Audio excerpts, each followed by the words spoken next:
আজকে আমি দেখাচ্ছি আপনাদের লোটে মাছের একটি রেসিপি। তার জন্য আমি সর্ষের তেলে করব। সর্ষের তেল দিয়ে দিলাম, আর বড় দুটো পেঁয়াজ আমি কোচানো দিয়ে দিলাম।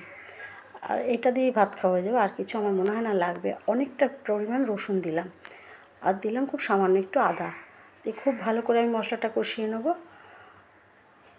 পেঁয়াজটা একটু নরম হয়ে যাওয়ার পরেই আমি রসুনটা আর আদাটা দিয়ে দিলাম। এরপরে আমি এর মধ্যে একটু ভালো করে নাড়াচাড়া করে একটু ভাজা ভাজা হয়ে যাবে।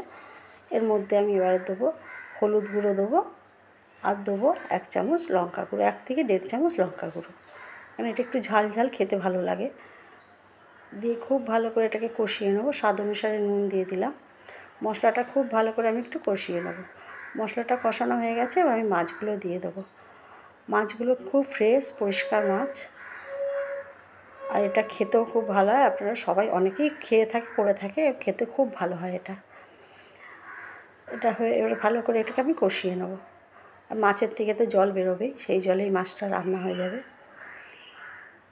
দুটো কাঁচা লঙ্কা আবার দিয়ে দিলাম। যে যেরকম ঝাল খাবেন সেইভাবে ঝাল দেবেন, আর এই মাছটা একটু ঝাল ঝাল হলে খেতে খুব ভালো হয়। খুব ভালো করে এটাকে আমি পুরো ঝুড়ো ঝুড়ো করে নেবো, ভাজা ভাজা তেল ছেড়ে আসবে এরকম মাছটা করে নিয়ে। প্রায় জলটাও শুকিয়ে গেছে।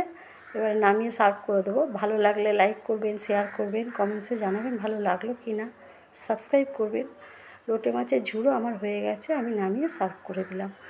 এটা শুকনো ভাতে খেতে খুব ভালো লাগে। আমার মনে হয় না আর ভাত খেতে কিছু লাগবে বলে, এটা থাকলে হয়ে গেছে।